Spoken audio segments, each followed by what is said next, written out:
What's good, YouTube? I'm Nova. And I'm Quasar, and we're the Chronomaly Kings. Alright, for this video, we're going to be discussing whether or not Yu-Gi-Oh! Is a game it's kind of, the power creep is rising, yes, but has the value of cards started to decrease from where it used to be? So, starting off with just like packs, we now are guaranteed a holo in every pack versus, just a couple of sets ago, you could get up to a ghost rare, but you weren't guaranteed any holos. You were only guaranteed the rare. So if you did pull like a holo card, it'd probably be worth a little bit more because it's no longer guaranteed. So you could see, super rares being like $5-6, but now that you're guaranteed the holos, they're like 50 cents for the super, and then I mean, it's still not as easy to pull the ultra rares or the secret rares, but now you don't get the ultimate rare, you don't get a ghost rare, which is unfortunate. My favorite's a ghost. But anyways, the fact that you're now guaranteed holos, it kind of like diminishes the value of those cards. Yeah, there's not too many cards like when looking at a deck that was really high rarity. Let's look at I don't know, Shidalls when they first came out. Not a good example, but they were actually Yang Zings, because they were all at least holos. Super. They were more difficult because though they're not like super competitive, they were still worth a little bit more because they had that rarity. Like you had that Yang Zing path, so you needed those, and they were secret rares. So you got maybe one a box back then, they were considered more valuable. But since now you're getting maybe 2 to 3 if you're lucky, then their values of secret rares these days aren't as expensive.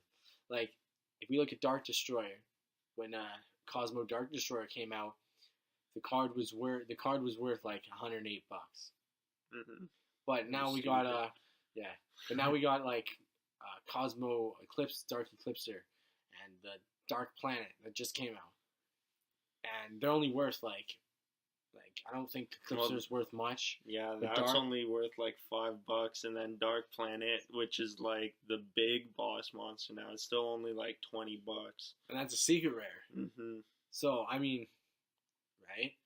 But if we look at still some of the other stuff like the Blue Eye support, like it's expensive, yes, but it's not as competitive as like Cosmos are too. But a lot of that stuff is also secret rare, so that's kind of where the money's coming from. But the fact that Blue Eyes is like a fan favorite archetype. Yeah, it's like it's just like the Red Eyes support was. Yeah, that's all really expensive, and again, it's still good. Like that deck is still strong, but it's not like top tier. Plus, we also get the Megatins now every year. Which really helps out for all those players that are on a budget. Like it doesn't really help, but it makes cards. It helps a little bit because it drops cards in price. Excuse me. Basically, because you are guaranteed 1 super, 1 ultra, and 1 secret per pack, no matter what. So plus a rare and fuck ton of commons. But anyway, but that's like good because it gives you, and it's from previous sets that people are still looking for, right? Though they're a reprint, it's better because then it's easier to find. Cards are cheaper. It's easier to pull those cards too. And we get so many reprints in different sets, like Gold Series sets, the Megatin promos, and like other side sets like High Speed Riders that came with a lot of really good reprints like MST and Bottomless, E-Telly too, So there is like Konami is good when it comes to like reprinting stuff. When it comes to Konami's value, Konami's like the way they do it is they're kind of benefiting more budget players by giving cards for competitive players at the time, and then when it starts to get too much, they drop the price. They drop it down by banning it, or they give a reprint, which drops the value of the cards. Makes it easier to obtain. It makes it easier for. But also players. by that time, something brand new has come out, and like all the competitive players want to get their hands on that too. So that's true too. But yeah, so that's pretty much everything there.